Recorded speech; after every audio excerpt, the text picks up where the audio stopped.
Good afternoon, everyone. Thank you for joining us and being here for this important announcement. Today, I am announcing that I'm appointing John Murad to serve as Burlington's next permanent police chief. Serving as Burlington's police chief is always a big job. Burlingtonians rightly expect a great deal from their chiefs. We want someone who will keep this special place one of the safest cities in the country. And we want a chief who will ensure the department consistently earns the trust of all of our residents and lives up to the ideals of 21st century policing. At this moment, at the beginning of 2022, the job is even bigger than in normal times. The next chief will need to turn around 2 years of troubling local crime trends. The next chief must meet the current moment and work to eliminate racial bias and racial disparities from policing and law enforcement. And the next chief must stabilize and then rebuild a department that has been decimated by the city council's flawed and then recently overturned decision to eliminate 30% of our officers. I know that Chief Murad is up to this enormous challenge because he has already demonstrated that he can do it. He has served the department with distinction since returning to his home state of Vermont and accepting a deputy chief assignment in 2018. And for the last year and a half, he has led the Burlington Police Department as acting chief through one of the most challenging periods in its 150-year history. Chief Murad was called to public service by the 9/11 attacks. After starting as a police officer in the NYPD in 2005, he rose extremely quickly through the ranks of detective, sergeant, and eventually assistant commissioner. He then served for years in and out of government as the right-hand man to Bill Bratton, one of the most consequential figures in American policing of the last half century. Chief Murad has demonstrated his commitment to this community throughout the last 18 months. He's a chief who rolls up his sleeves, and we've seen him do that repeatedly throughout his time with the BPD. He works incredibly hard, often assigning himself very early morning or late night duties. He has lived in this community with his wife, Vonnie, who I'm happy to say is with us here today. Thank you for being here, Vonnie. And his 2 children since starting his career with the BPD. He shows up to be present at important community events, whether that is a Thursday night MPA meeting in the Old North End, vaccination pop-up, or one of Patrick Brown's MLK Jr. celebrations. And at a time when so many are stepping away from the challenges of policing and the contentiousness of the current public arena, Chief Murad is stepping up. As a rule, leaders must make decisions and take actions that do not please everyone. This has been particularly true through the last 18 months as we've had a polarizing debate about the resources that are necessary to keep this community safe.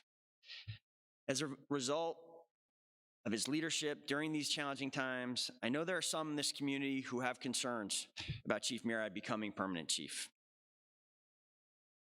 I respectfully ask Burlingtonians who have these doubts to give Chief Murad a fresh start and the chance to earn their trust. Permanent chiefs have more authority, more credibility, and can lead in a different way than even the best acting chiefs are able to.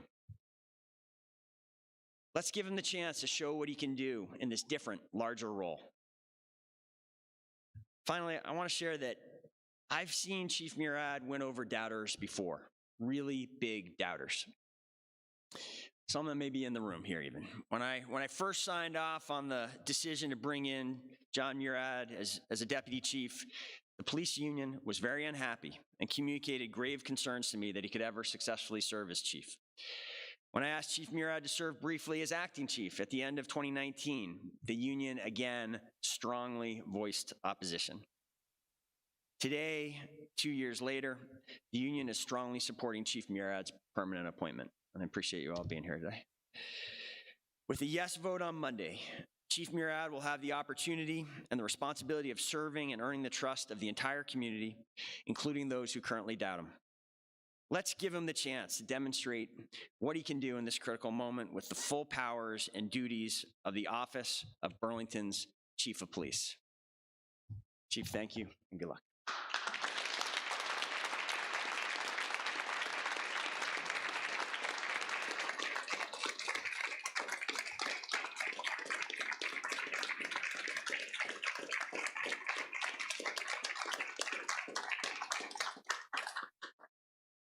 Thank you. That was really something, Mr. Mayor. I am honored by the mayor's confidence. I am grateful for the opportunity to continue to serve Burlington. I'm excited to enter a new chapter with the City Council, with the Police Commission, and with other community stakeholders. And I am eager to keep working with the men and women and the women and men of the Burlington Police Department. So we can keep moving forward for the Queen City and for our neighbors. Our officers often grow tired of me using the word neighbors, but that is what this job is about for me. It is about our neighbors. It is about the people that we serve. Ours is a wonderful city. It is a city where I was born. It is a city where my wife and my children have made our home, where my parents, my father who is here, spent their careers at the university. It is a place where I've been privileged to lead the BPD for the past 20 months in times of extreme challenge for the men and women inside and for the community that expects and deserves so much from us. I know that I have more to give than we have seen in these 20 months, that we have a farther road to walk together, that it is a road that we must walk together, and that we can strive together to make this city safe and fair for everyone, everywhere. And I am incredibly grateful for this moment and for this opportunity, sir. Thank you very much.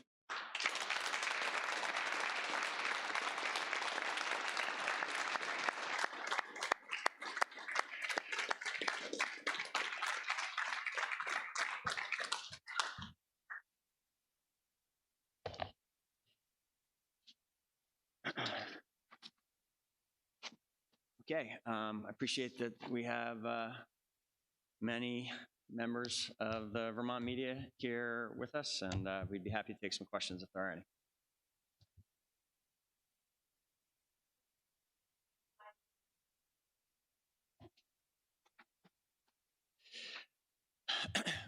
So yes, that is the way our process works. The mayor has the responsibility under the charter for making all department head appointments, including the chief of police. And then the council has the authority to approve those appointments, to confirm those appointments. I just mentioned in my remarks that I'm certainly aware that as a result of Chief Murad's service during this challenging time and as a result of some of the difficult debates that we've had over the last couple of years, there are some in this community who have concerns about him stepping into this role, and I think it's fair to say it's clear that there are some counselors who have concerns. I guess as counselors are weighing this really consequential decision, there's really three things that I hope they will be considering as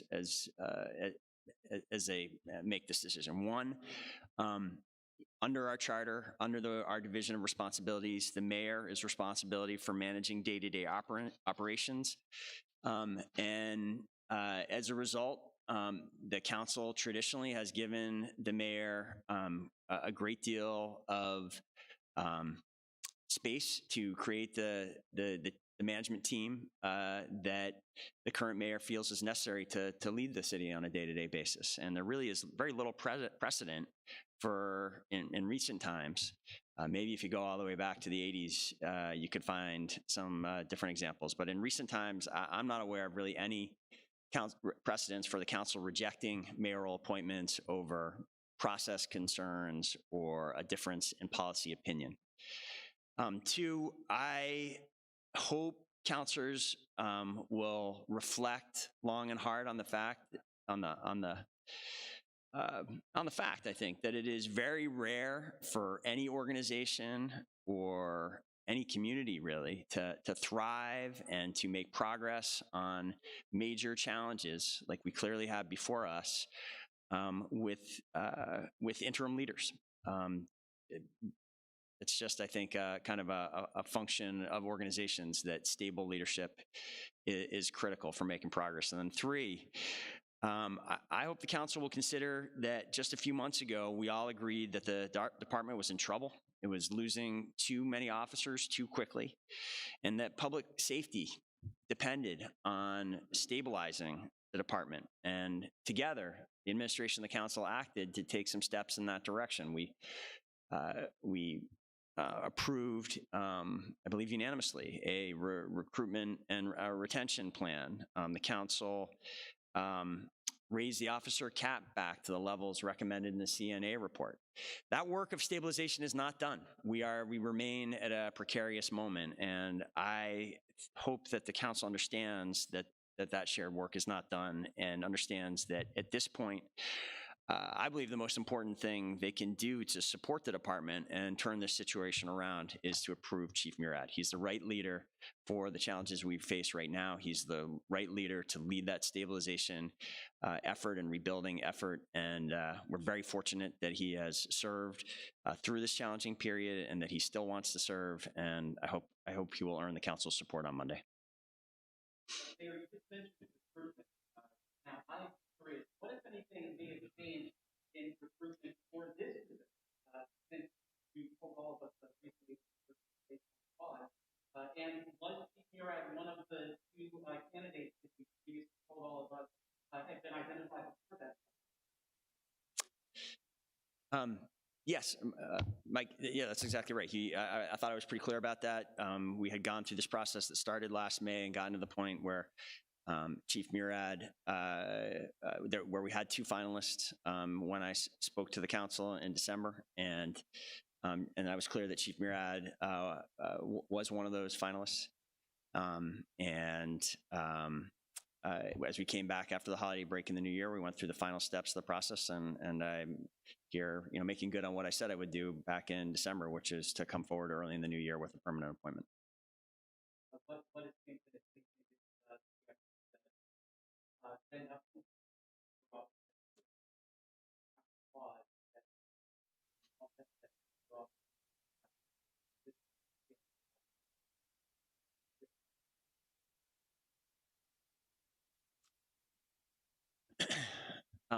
I'm not sure I'm following the question exactly. I don't. I think I've continued forward exactly as I said I would, both in my November memos to the council when I suspended the search and said that if the council wanted the search to continue, that I needed substantial help with that. And that if we did not get that help from the council, help that only the council could give, that I would be moving forward with the candidates that we were fortunate to have. And that's what we did. And that's how we got here today. And again, like this is a time when, every day we wake up and we see headlines in all your publications. This is a tough time we have workforce issues everywhere we look. There are particularly workforce issues in policing. You hear that from Commissioner Sherling, you hear that from the governor. The whole state is struggling to find men and women who are willing to do these critical and challenging jobs that our officers do.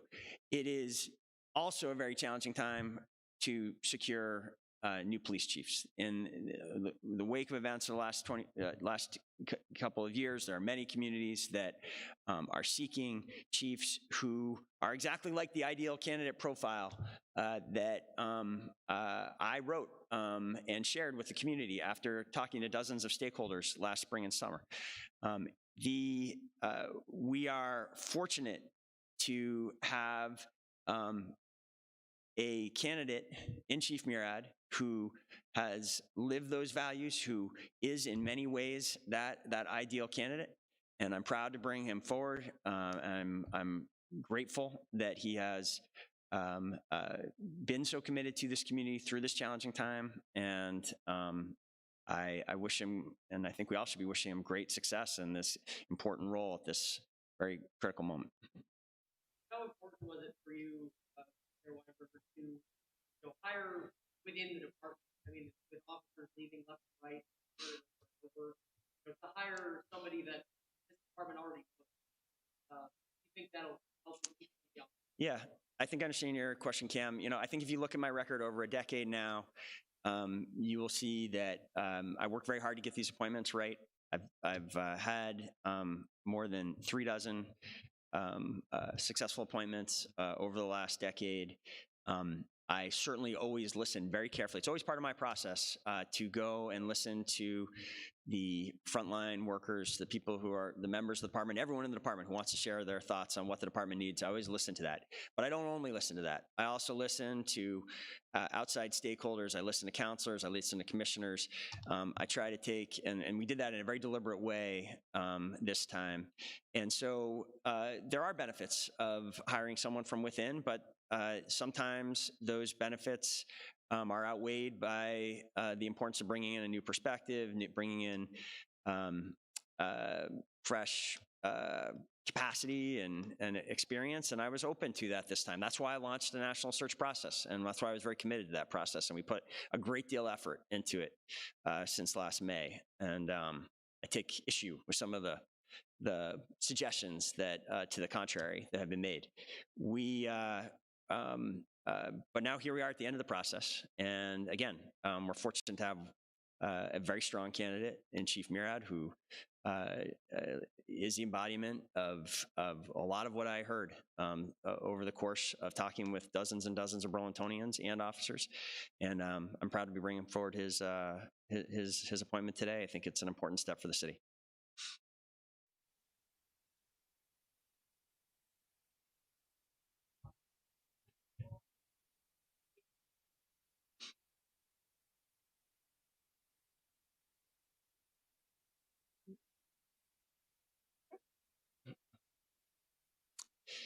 Yeah, I'm happy to respond to that. Well, I guess I'm not happy, Courtney, to respond to it, and I think it's very unfair and baseless criticism. Baseless in the sense that,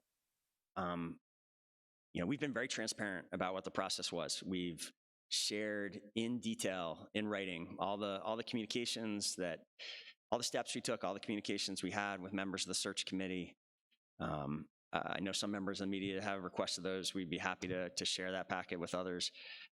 I challenge anyone to, and I've seen individuals make that claim that this was somehow a biased process, but I don't think anyone has pointed to actually any specific element of it. It was a process aimed at securing as many strong candidates as we could. And it's particularly hard to hear that because a lot of the work of that fell to me personally. It fell to my chief of staff. And I've spent,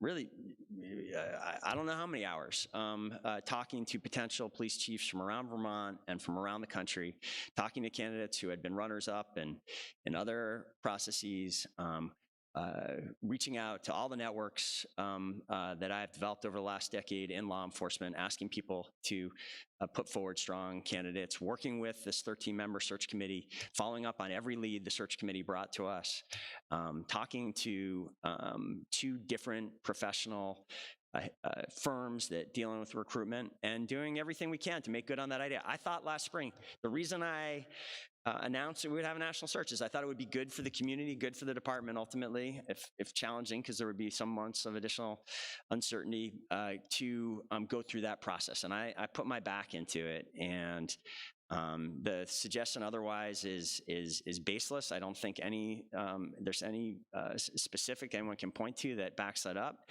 and it also doesn't make any sense. Why would I have gone through all this trouble?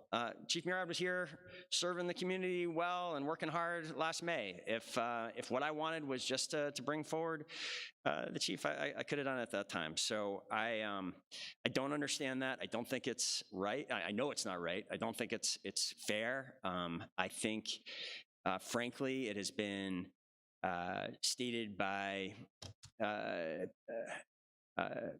individuals who were not there for me, and were not there for the administration when I asked for help in this process to have additional tools to expand the candidate pool, and this attempt to shift responsibility as a result of that. But I mean, here's the good news. The goal of any search process is to have one strong candidate at the end that can serve successfully in this role. We have that.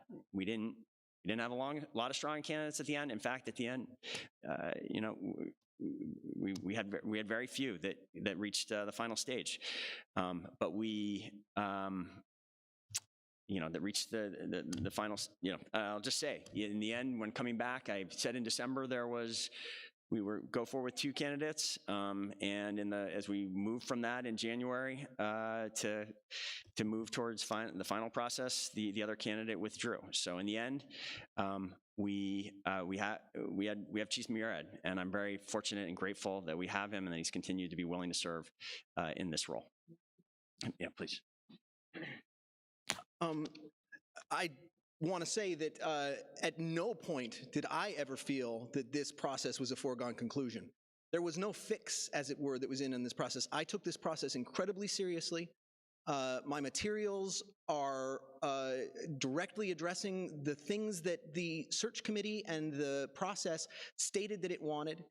I am eternally grateful for the mayor's support. We work closely together, but I have not believed that this was my position at any point. I have worked very hard through the process and through now, and frankly, have been in the midst of a 20-month job interview. And I don't think that anyone here who has ever hired people has sat with an applicant or a candidate who got every single part right, every single part. You walk away sometimes saying, wow, that person really knocked it out. But for the most part, there's always something where you say, you know what, that one could have been a little different. That one could have been a little bit, but holy moly, this one was great. Maybe that's what you have. I've been in a 20-month job interview, and I have done my best at every stage of that to perform. Not because it was a job interview or I saw it that way, but because I want to serve this city. I want to serve the people in it. I want to lead the men and women who do the real work of making public safety happen in a way that takes care of them and gives them rights. And I want to make sure that we are treating every single member of this community equally and fairly, that we are addressing things that we know we have as issues with which to deal, that we are talking about disparities that we have seen, that we are talking about fairness in the way we apply the law, that we are talking about making certain that we are at the cutting edge of everything that our profession does, and continuing this agency's tradition of that, because it has been doing that for many, many years. But insofar as this process is concerned, this was a fair process from my perspective as a participant in it. I did everything that I needed to do to make it through that process. There is nothing that I would have done differently had it been a process for another city.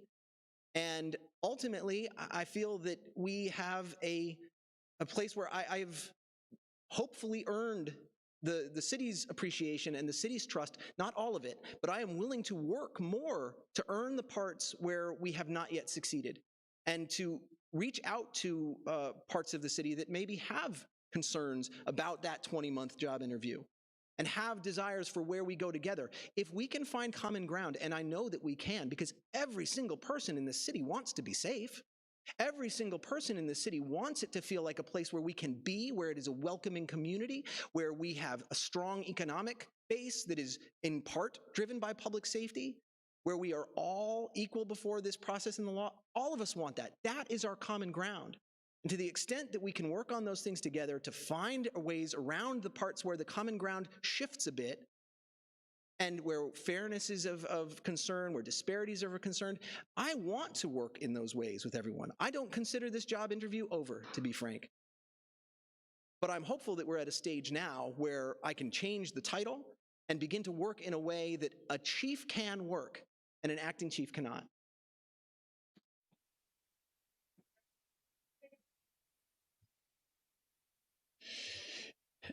No, Courtney, as we moved towards the final interview and did some additional vetting, the candidate withdrew.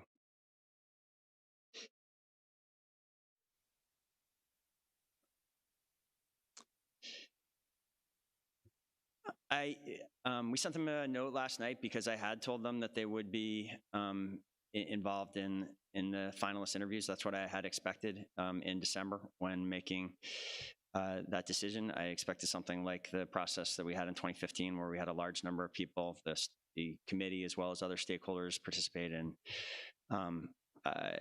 extended interviews. But it seemed not a fair use of everyone's time when we were down to, when we had one candidate. And so I did have a final meeting myself before fully committing to this with Chief Murad, the HR director, the city attorney, and the chief of staff participated in that final meeting. We had some confirmation that the priorities we would be working on that we saw in a similar way, the immediate challenges ahead. I think both of us feel I confirmed that both of us feel very strongly that the top priority of the months ahead needs to be seeing a reduction of this alarming increase in shootings that we experienced over the course of 21, seeing the numbers are not good with respect to burglaries, and that's got to change. It's something we've brought down at a previous point in my decade of service, and I'm expecting the detective team and Chief Murad and the whole team to make progress on that issue in the months ahead. We need to have a very different 2022 in the downtown than we had this past year. We got to the point that, no one in recent memory has seen the downtown at times out of control and really scary for many members of the public as it was at times this past summer. That's got to change. I expect Chief Murad, we are, both of us are very troubled by the racial disparities that we see in the use of force statistics and some of the other police metrics, where Chief Murad and the department can directly reduce those disparities. It's my expectation that he be laser focused on that and achieve that. Where the issues are more complicated and they need to be addressed upstream, I expect him to be a part of that conversation as well, and really help lead those conversations with other community partners to help address the issues that are causing crime upstream and see a reduction in disparities that through that kind of partnership work. And I think that in particular is an area when I talk about let's give him the chance to succeed as a permanent chief in a way that he's been unable to as an acting chief. I think that really stands for outside partners in a very significant way. He will have a new ability to do that kind of, marshal that kind of work as a permanent chief. I expect, we've gone back and forth on this many times. I've heard, like you, the projections that to get back to the number of officers that we properly need to police the city is going to take many years. It can't take many years. We need to prioritize this. We need to put resources towards it. We need to find a way to get back to the size of the team we need as quickly as possible. I'm going to look to Chief Murad to lead that effort and to strategize and then implement that effort. I'm looking to him to make good on this. We will very shortly, we've been working on it hard. He has been leading this for months. The crisis response team, RFP, we've been in detailed conversations with the medical center and the state about this new program, and that I'm expecting him to lead a successful RFP process very soon on that, and then get this new capacity deployed, as well as to keep expanding the use of our CSLs and CSOs, and I could keep going. And the point is, there's a lot to do. There's a lot to do. These are serious times. We are seeing public safety challenges like we've never seen in this community, and we can't be complacent about it. We can't just think things are going to go back to the way they were. We have to actively work on them, address them, forge, re-earn the safety that this community so long enjoyed, and that starts with having a permanent police chief. You can't do that without a permanent police chief. I hope the council will see it that way. I'll leave it at that. Right.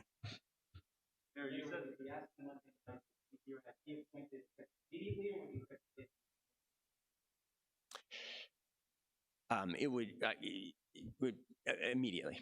I mean, I think sometimes there is a reason to make, there's some kind of delay, but in this case, there would be no reason. It would be for many reasons, the sooner the better.